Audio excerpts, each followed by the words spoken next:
Good afternoon. I am Maria Quattrone, and we are on Be the Solution. Today, I welcome my guest, Rob Wasserman. Good afternoon, Rob. How are you? Hi, Maria. How are you? I am fantastic. It's great to see you. Thank you. Hopefully, I'll see you live soon. Listen, anytime you're ready for a drink, you know where to come. I'm coming. I was gonna come in this afternoon, but we have all these settlements happening now, so I think that's a good thing. That's a positive. It is a positive, but it's great to see you. Thanks for joining me today. And so, Rob, if you can tell our guests a little bit about you and how your journey in the restaurant industry and how you got involved, and we'll bring it up to speed to today. Yeah, I mean, I'm a restaurateur, been in the business 18 years here in Philadelphia. Current owner of Rouge 98 on Rittenhouse Square, 20 Manning Grill, Audrey, and a partner at a fast casual chain of Snap Custom Pizza and Salads. So you got in the industry 18 years ago. What were you doing before? I was actually, if you can imagine, I was living abroad in Hong Kong at the time. In Hong Kong? In Hong Kong. Wow. I was doing importing and exporting at that time. Working in my family business it was based out of Philadelphia too. And Maggie was at that time, my wife was actually a buyer and designer for Urban Outfitters stationed in overseas in Hong Kong. So it was a great experience. And as you might not know, Maggie's father was Neil Stein, who was a monster on the restaurant scene in Philadelphia, dating back from the 80s. And I do know Neil. He was a pioneer. Oh, one of the first. Absolutely. Actually, for outdoor dining, he was the first. He was the first. Yeah, he was the trailblazer for Philadelphia with outdoor dining thing. And now you see what's happening, currently. It's amazing to think about. It is really amazing. It's a really interesting time for the restaurant business. But let me get back for a second. So how long did you live abroad in Hong Kong? So Hong Kong, we were about 3 years there. And, 3 years. Yeah, in central Hong Kong. And then I got the short end of the stick. I was traveling into the armpit of China, and Maggie was traveling to Japan and India and Europe and having fun that way. So it was a great experience. So we got to travel a lot within the Asian area, and so it was a lot of fun. It certainly does give you a much broader range of dealing with people and when you live in a different culture. Well, certainly. And, it was funny at that time period, if you can imagine, it was SARS. So that's when that blew up, which is, with the pandemic kind of, I guess it was 2003 where that kind of hit the peak. And we were there, and I'll never forget the same kind of panic and, stress level initially over there. I remember taking a flight into Hong Kong from the United States, and me and Maggie there was maybe 10 people on the flight, international flight. Wow, crazy. So yeah, I mean it's kind of strange that we're now going through it here in the United States to this level, but you can see that it really affects the ripple effect what happens.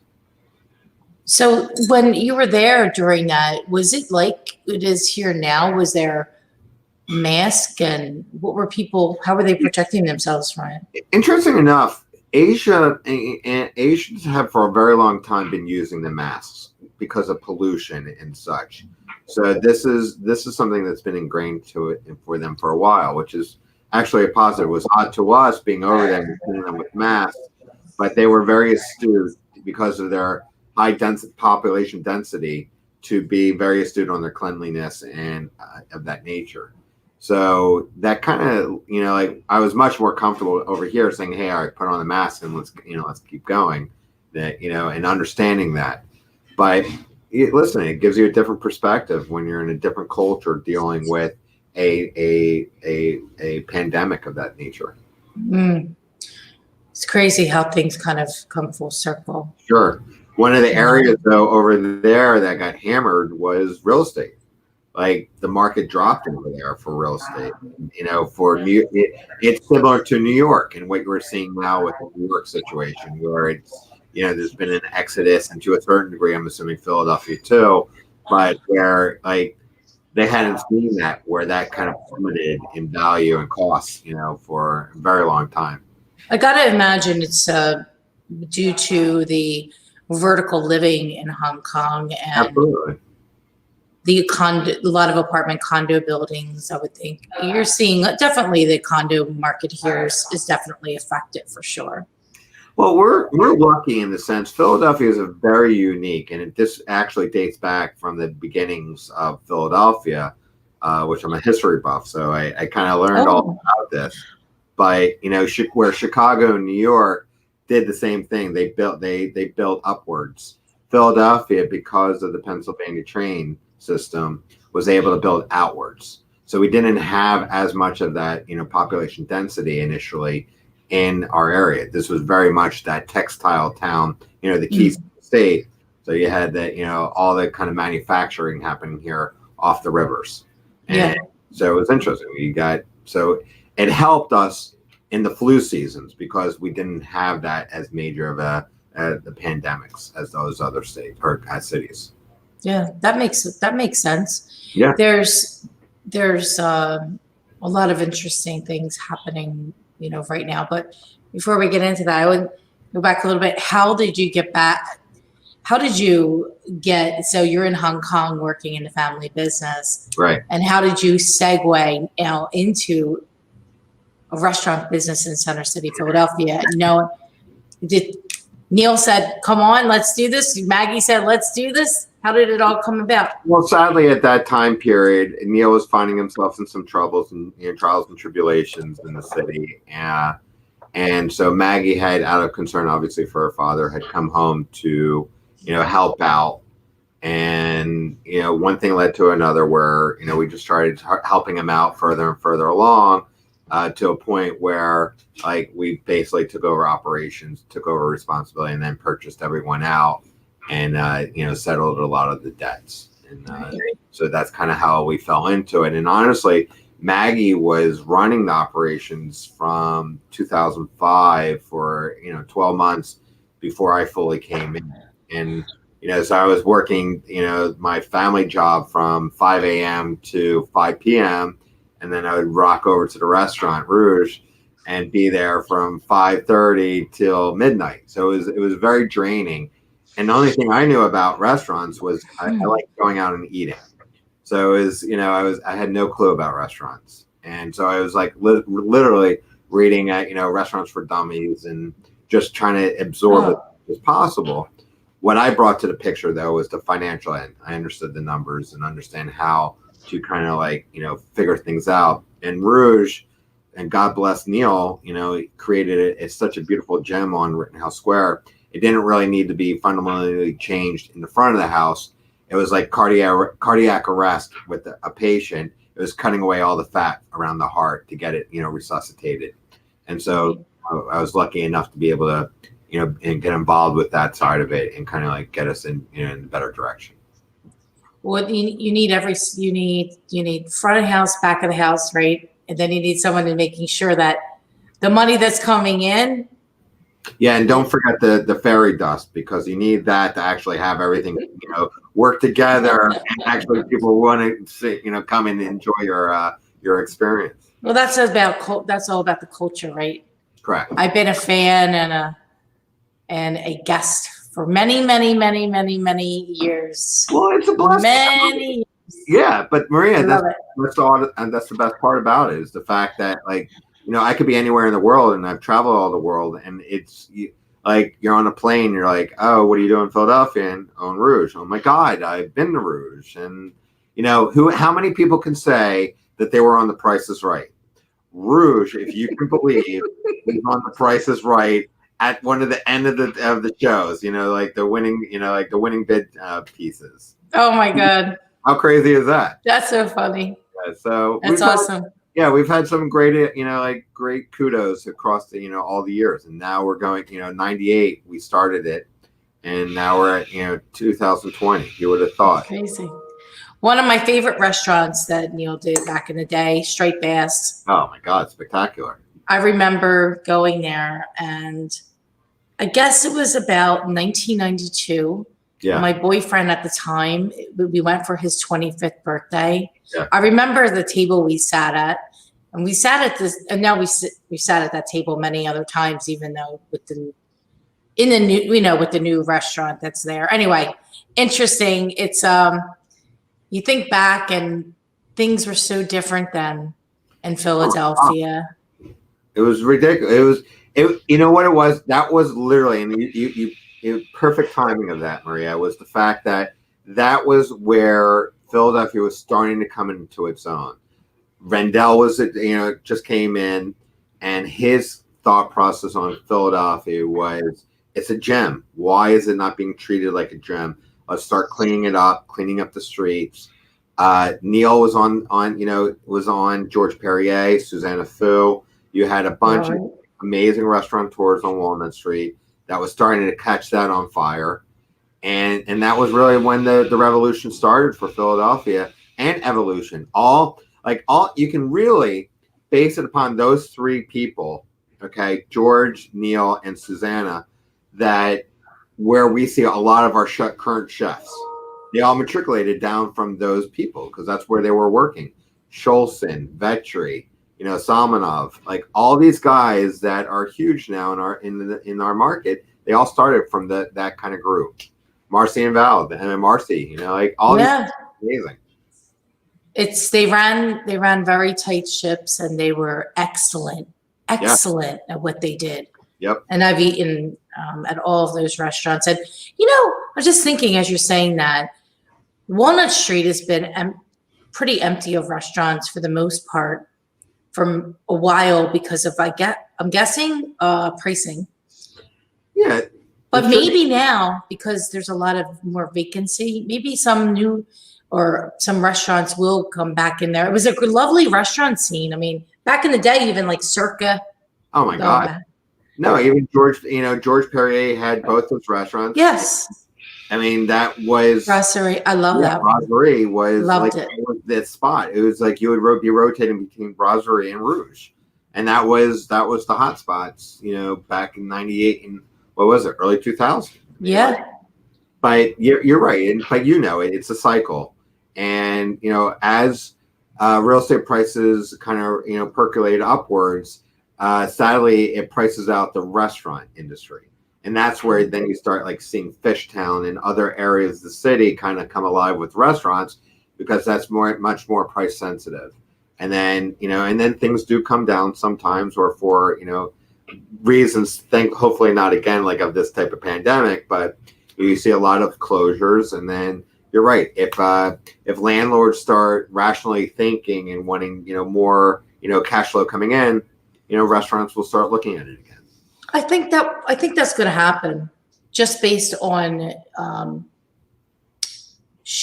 on the fact that how much vacancy there really is right now, and the more vacancy, the more downward on price per square foot. I'm telling you, Maria, this is one of the craziest things with the 15 restaurants we own. Like there was no conformity. So it was literally the Wild West in negotiations with all the landlords and trying to figure out deals, to sustain ourselves during this period and move forward. And it really showed the more smart, savvy, landlords that, understood the situation, was a partner with you and figured it out to sustain you. And then we've had issues where we've, been in battles with landlords that, and expectations were that you pay on the first everything that's owed, and I don't want to hear about your issues. So it's been a wild 6 months dealing with that. Have you gotten it all put to bed at this point, or are you still in? No. That's unfortunate. Yeah, it's really unfortunate. I mean, they have to understand what's going on. I think, it's in every month that they can't make a deal happen for a space is enough. And and now it's really hard to replace that tenant.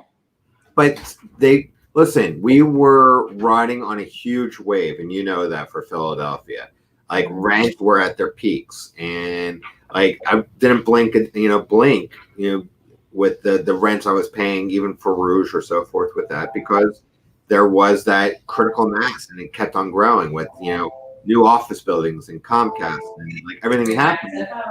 There was a lot going on in Philadelphia. There was a lot going on. I mean, we had a not 2011 to 2020, so a 9-year run. Right. That's when the market started to turn.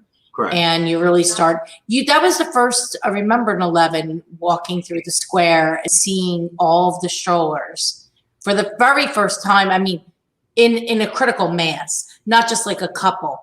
There were so many strollers at the moms, at the kids, and during the middle of the day, I was like, whoa. And then it just continued to go and go and go. And the prices continued to increase. People were moving in, right. Empty nesters, people coming from Europe, from Asia, sure. students. No, right now, we're closed for all of that, right? It's so crazy. That's not.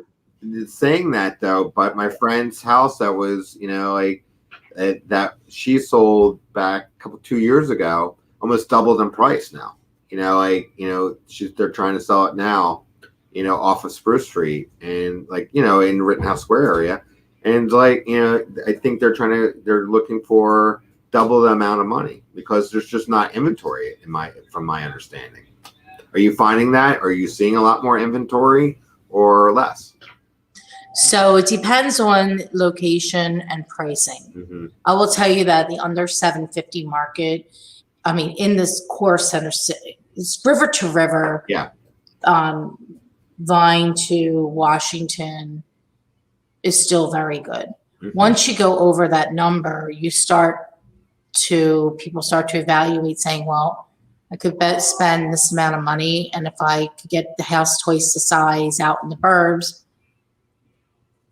people are thinking maybe that's a better idea. Well, and so you're saying that, but our price, we live in Penn Valley and our house value has skyrocketed in the last 6 months. Oh yeah. The suburbs are on fire. It's insane. There's multiple offers across the board. The city's a little bit quieter. At the higher end, it's 2 million and up. I haven't seen this much inventory since 2008. Wow. I mean, if you look on Delancey Street on the 2000 block, there's more inventory ever that's been on the market at the same time. And a very expensive homes. Wow. Got it. So you think about that. Well, again, I think you just said it. I think there's a partial, exodus that we're seeing. But again, I have all the confidence in the world in Philadelphia. We're in an amazing, even during this stage, we're in an amazing period of Philly. And I just see that continually. This is like a bump in the road to me. It's a bump in the road. I think I've been in this Philadelphian for my entire life. Yeah. Born and raised. I've been in the city since 95. Wow. Living downtown, yes. Wow. And when I moved here, and being only 35, I don't understand how. I know. Look how. Okay. I've seen a lot of change, and yeah. I will say right now, people are cautious. They're cautious. They're concerned, rightfully so. The city needs to get its act together from the people that are running it. And maybe clean it up a little bit. It's pretty dirty right now. Those things are little things, but they're big things. No, I totally agree. It's part of what makes the city, in my opinion, so special. And it was clean. It was, we were organized, and that's why I'm saying we were on cruise drive to a certain extent. But yeah, we need to see that step up. So Rob, I have a lot of things I say, people say all the time, they're like, you have all these sayings. One of the things I say is this: when the party is packed, mm-hmm. nobody notices the trash on the floor. Sure. And when nobody's at the party, every little thing that's out of place is very noticeable. It's like a magnifying glass is on it. So some of the things that are coming up now have been there, but they were not as magnified because they weren't being paid attention to, because again, we were on a smooth sailing. These things are happening. The businesses are flourishing. There's so many people. The restaurants are packed. The concerts, the theater, there's things for people to do. Now people don't have things to do, so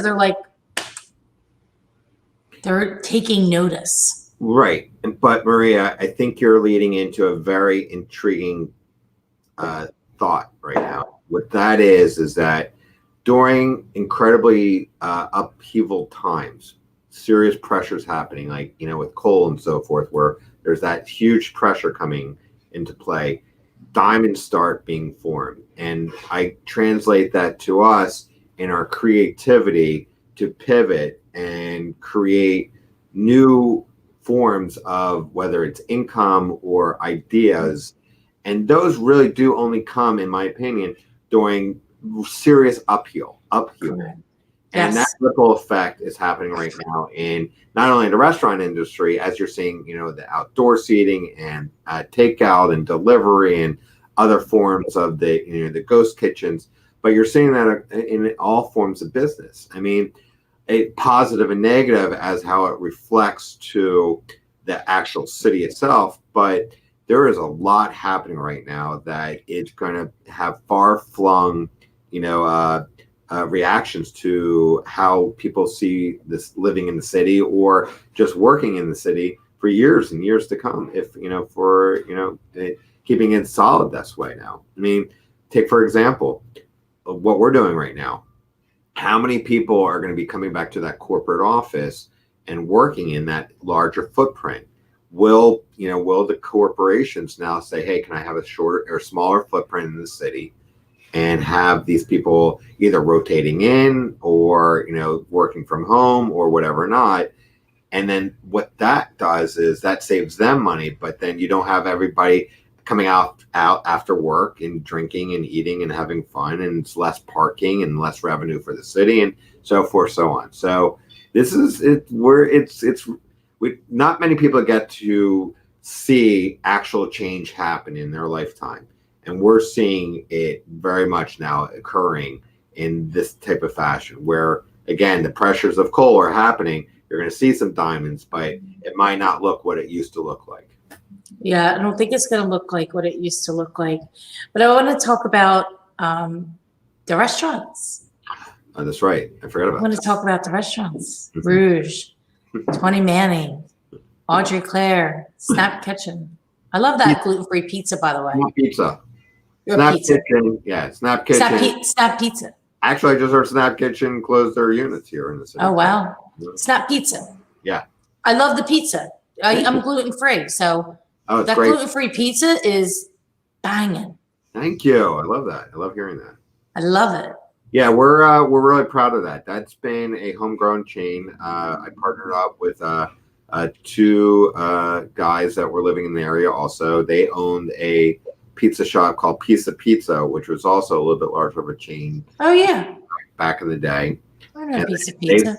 They saw the writing on the wall where, people's eating habits were changing and diet, and rather than having that slice of pizza that was sitting out in the glass and then thrown in to reheated, creating a personal pie at that time with all the ingredients you want at one fixed price. And so it really took off. We've been very lucky. We have Lupert Adler as our backers, and so that's been a great partnership. And so we're slowly, methodically growing that concept out, which has been fun. So you're on Sampson Street. Right. So we have currently 10 units going from Penn State to actually Michigan now, and then in the suburbs of Philadelphia, Exton, Jenkintown and such. That's great. Congratulations on that. And are you still continuing to build that concept? Yeah. That thankfully has worked well in this environment. Pizza and wings and such items that deliver well have flourished, and you can see that with multiple types of all the fast casual restaurants out there. So that's pizza and wings are the best takeout food. Oh, absolutely. Of course. Everything else is Chinese food. So it's Chinese. Right. It was Chinese, pizza, and wings that really were the winners during the pandemic. And then everything else kind of like, trailed it. But it was good. So we were knock on wood. And when I say like, if we were hitting 80, 90% of last year's sales, we felt success. That's excellent. Yeah. And then with 20 Manning, Rouge, and Audrey Claire, obviously that's where we had to get even more creative. Like as soon as COVID hit, we started creating, prepackaged meals and selling them at the local supermarkets. They were really open to us and helping out. Yeah, helping us out with creating a different revenue source because obviously we weren't open. Takeout initially was really strong, but then as people started, kind of revving up business again, that kind of flattened out. So it was, it was tumultuous there for a little bit. The PPP money absolutely helped. That allowed us to kind of survive, those first, month or two. And, now, in my opinion, we haven't really seen the closures, and that's coming. Like in the next 6 months, you'll see a lot of closures, in my opinion. For other restaurants that are just not going to make it. Yeah, it's a pennies, nickels, and dimes type of business to begin with, and not many people are aware of like how thin the margins are. And so when you take on the additional pressures and you have the revenue stream, there's no way of success. And that's where everybody was excited for 50% of occupancy for restaurants. Well, that doesn't really cut it. That financially you're not making money and you're actually losing money. So I understand that. I didn't know until a few months back of how thin the margins were in restaurants. I was actually pretty shocked at how thin that they are. And, my heart breaks for you all because, it's the fabric of what our city is about. We are a food city. Totally. And, if you don't have diners coming in for the lunches because the business people aren't entertaining, and then they're not coming out Monday, Tuesday, Wednesdays, because that's where the business comes from during most of the business comes from business people during the week, especially certain restaurants like steak restaurants and things like that. Absolutely. They have expense accounts and. Well, that's exactly it. Those corporate accounts are vanished. They vaporized. So, and you're not capturing that back. All the refunds that we had to make for the parties that didn't happen and the weddings and everything else. Everybody expected their money back. I have friends in this industry that lost millions, meaning in the returning of the down deposits and so forth. Right. Yeah, it's been wild. It's been wild. The one thing I love, though, I will say, I love the expansion of the sidewalk cafes through the city. And that's part of that coal process I'm telling you about. Right. So that's, what a Parisian kind of feel it is now. I love it. From the city. If you've been to Paris or throughout Italy, everywhere, and they keep those open, like, I wouldn't say if it's snowing, but outside of it snowing, those places are open. Oh, they are open. You're right. They have the heat lamps, and they're just kind of cruising along. And they'll put the plastic all around it. Because I've been to Europe during the cold and the hot.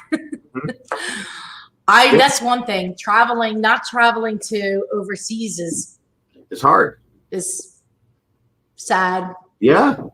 It's sad finding you. But that's it.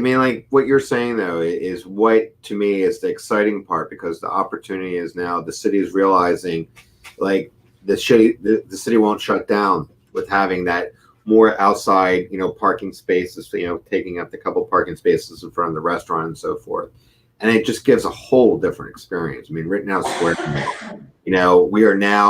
we knock on wood, and Rittenhouse Row, was able to get 18th Street shut down now from Wednesday dinner to Sunday night.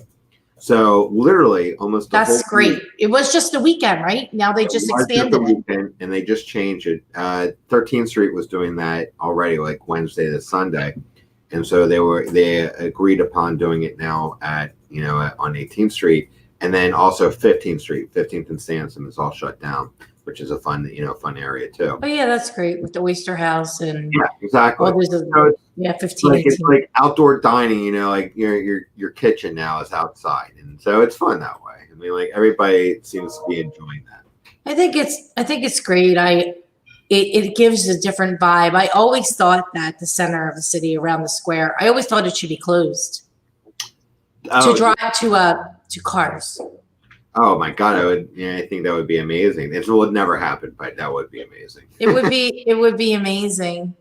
Lots of other cities have it. If you look in Europe, follow what they've done. Oh my God, by Chestnut Street, if you remember, and this is going back a few years, that was shut down for a few blocks. It just didn't, it didn't pick up the traction that was necessary to keep it like that. On Chestnut, what streets was that? I don't remember. It was 19th, 18th, 17th. It was, it was closed. Yeah. I don't remember that. Yeah. Pedestrian. It was only pedestrian traffic, from my understanding. Huh. Yeah. Was that like recently? No, it's not recent. I mean, 10 years? Are we talking how long? No, probably 20 years. Oh, okay. Well, the city was different 20 years ago. Well, exactly. There wasn't that many people here. Valid. I think it might work today. Listen, maybe I'm a little older than you, so I know that like this a little bit more in my head.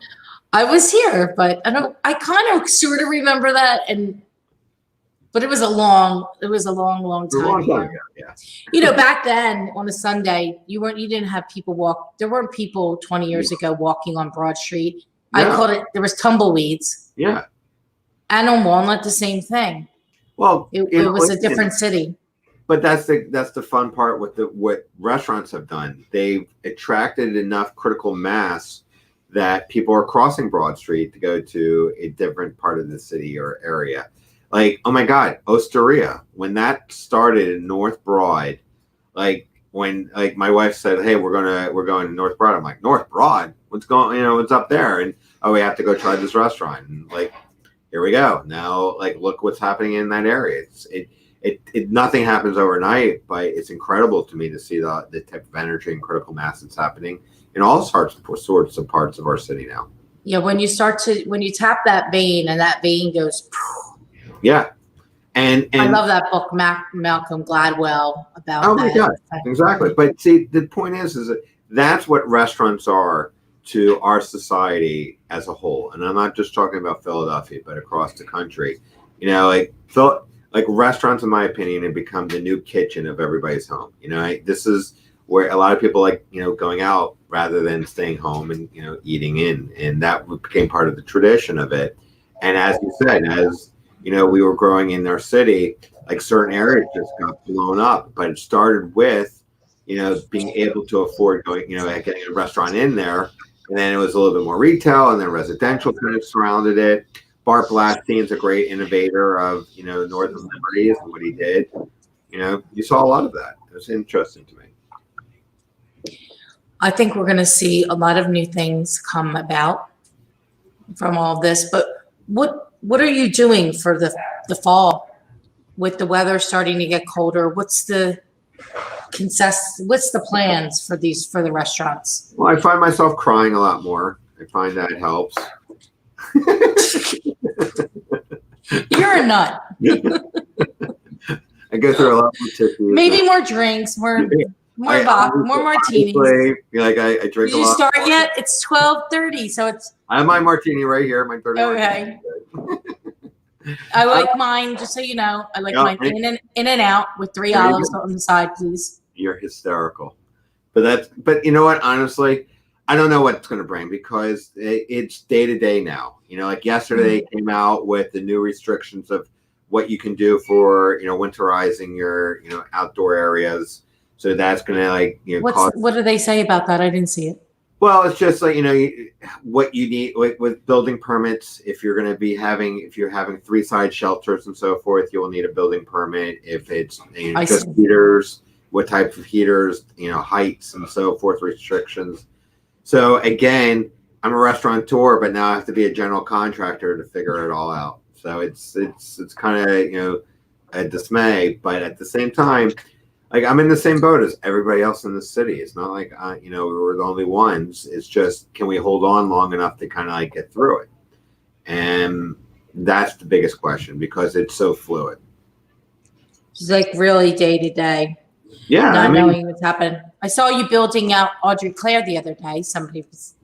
Yeah, we were doing. I was at least doing the flooring, on the sidewalk, or not sidewalk, but on the parking spaces. So people didn't get wet if it was a little wet or whatever not. But yeah, so we're kind of coming up with the game plan now as to how to move forward with winter.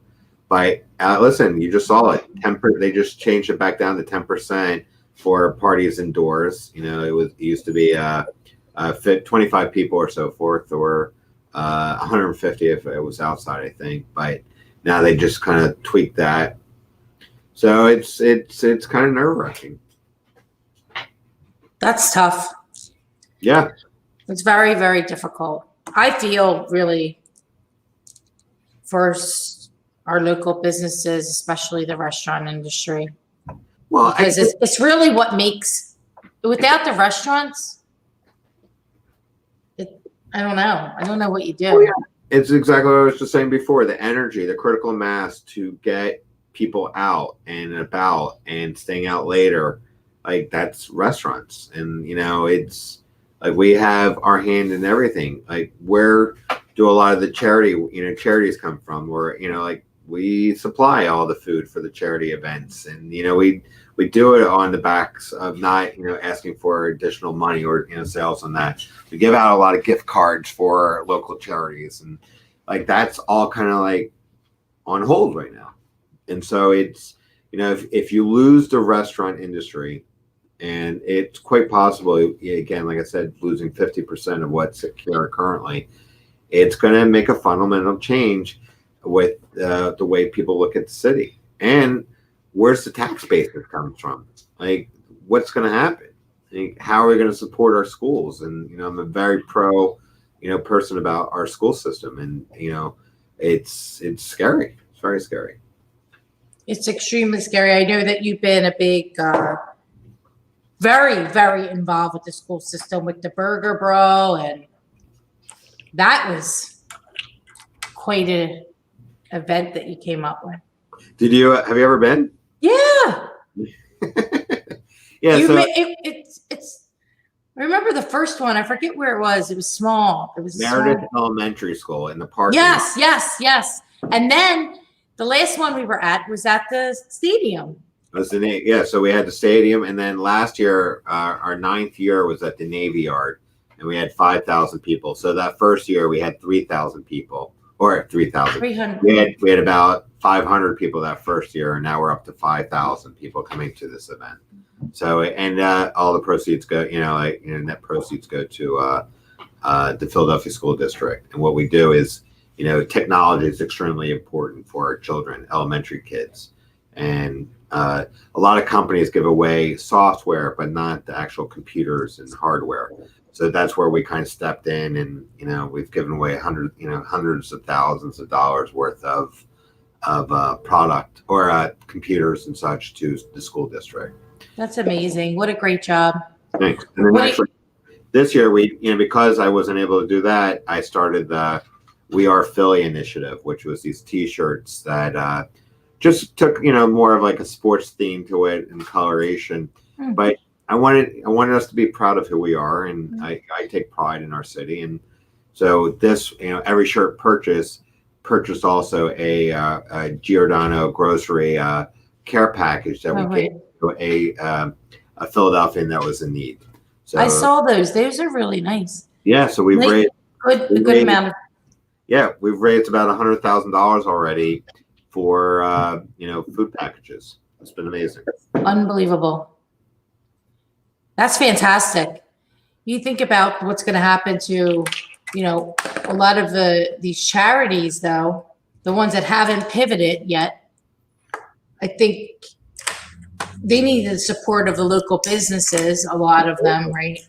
What happens to all that? Yeah, well, that's the question. What occurs at And again, that's that ripple effect we're talking about. Like everything's affected. So, charities are in more need now than they have ever been, and especially for lower poverty areas that are not have not seen any really economic advances or received any of the loans or so forth that we've been lucky enough to kind of like navigate through. And so, yeah, to me, it's extremely important to give back to our city. Like we all live here, and we're all part of the same fabric, as you've mentioned, and it's important to show that and give that support. Where do people find the information on this? Do you have a website or? So it's wearephilly.net is for the t-shirts right now, and then wearephilly.net. Yeah, wearephilly.net, and it's $25 for a t-shirt, or we just added sweatshirts, so that's they're $45, and they're great quality, and we, like I said, we've over close to 10,000 t-shirts sold, so it's great. That's fantastic. Yeah. Great work. You're still making it happen. You're still being the solution, Rob. You gotta hustle. You have to hustle when things occur like this. Like I said, there's always positive lining. You just have to figure it out. And Yes. to me, it's in whatever business, whether it's real estate, restaurant industry, or just trying to create something new. Like in times of pressure and critical at times, this is when things happen. I think it shows people's true character and how you handle it. There's a lot of silver linings. I've been able to build this platform on podcast and be the solution, Which is awesome. which I never did before COVID Because started. you were eating a lot. You were hanging out at the bars. I was. Don't tell everybody. Oh, I'm sorry. No, I am a social person, so I couldn't be a social person anymore. Yeah, exactly. This is what you created out of that need, and that's so amazing. Who would have thought of it? Just figured we have to help each other. Correct. We have to help each other. Yep. And I thought if I could help other real estate people, local business owners, I talk to like authors of books as well. So it just depends. I just want to help people. Can I get somebody's message out there? Or can I help somebody even like mentally? Some people just need help. Yeah, listen, I think overall most people are social or need that social interaction, and work was, for the most part, where they got a lot of that social interaction. And when that spigot was shut off completely, that left a lot of vulnerable people to their own devices and pressures that they never really had. Like they didn't have that outlet, and so this last 6 months have been a wild ride for a lot of people. And where you just said it, where you can help or where I can help, it's extremely important. And I think the essence of that, and you can see it, is that people do want to help. They might not know how to. Like with the t-shirts, for example, buying a t-shirt helped the city. And so that's where we had such success, to be able to raise that type of money, $100,000 by people just buying t-shirts. It's a lot of money from t-shirts. Yeah. That's a lot of money. But that's the point. I think everybody wants to help. It's just how do they get that? How do they find the release for that? And so what you're doing is huge. I agree. I think a lot of people want to help. People, I believe I believe they're genuine. Like I believe, they're good. You have to, because I can't walk around believing everybody's not good. No, I'm the same as you. I'm not. Right. The glass is half full, and I've always been that way. And even in this politically charged state and everything that we're seeing, it's you have to still be that positive. So I can't control any of that. What's happening? I could just bring a great attitude every day. Correct. Exactly. And do my best to make people feel good. And then get that real estate done.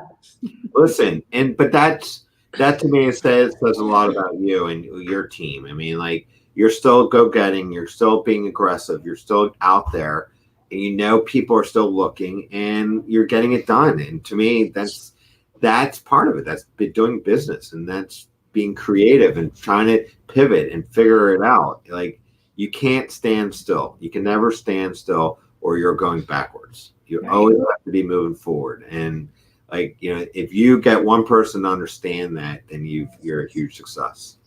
You're either growing or you're dying. Yeah, it's true. It's valid. There's no standing still. It's valid. Because we don't live in a world where you stand still. We don't live in a vacuum. So you got to always kind of come up with new ideas or stick with one and be consistent with it. Mm-hmm. Don't give up. Yeah, exactly. Don't give up. You find that in all sectors of life. Yep, we can't give up. We have to save our local businesses. We have to save our restaurant. Can you say that louder? Can you shout that towards the city? You know, the city. Hopefully they get it together soon. I don't know. It's going to be interesting. Like this second package, I don't know if that's going to pass. So that would have helped out a lot. There was a lot earmarked for the restaurant industry as a whole. So I don't, you know, it'd be nice to see that kind of get passed. And then on the local level, I think they're coming around, like you said, you know, allowing these permits and shutting down the streets and so forth. They realize, you know, there's going to be a major effect on the tax collection if, like, they start shutting or the restaurants start shutting down. So, right. I saw there was a grant through Philly Mag had an article. Yeah, so $5,000. So right, for winterizing your outside area. And actually, I have my my controller filling it out right now, those grants. Oh, good. Yeah. I mean, listen, $5 grand, $5 grand. $5 grand, exactly right. And it's very important that, you know, DoorDash, I think this is actually sponsored by DoorDash and the restaurant industry. So Ben Felicia, who's the head of that. So they were able to, you know, put this together for us, which is great. I mean, they need you to stay in business. I need you back drinking to save me and get me back in business. Please let us come. You can't have just a drink. I know. I'm coming over. I'm telling you, my martini. I want my martini. Exactly. I love your business, Rob. I love you. You guys are the best. Thank you. I wish you continued success. I know that you will get through this. Thank you. I hope. I know that you will, because you are smart and you know how to pivot and you know how to build a culture. So I'm going to go for my real estate license. So I'll give you a call if things go south for me. Okay. You know where I am. But I appreciate you, and I'm grateful and thankful that you are the solution. Thank you. And I appreciate your time and coming on today. So thank you so much. And I will see you at Rouge. Thank you so much, Maria. Keep up the great work, and I look forward to seeing you soon. Thank you. See you soon. All right. Bye. Bye-bye.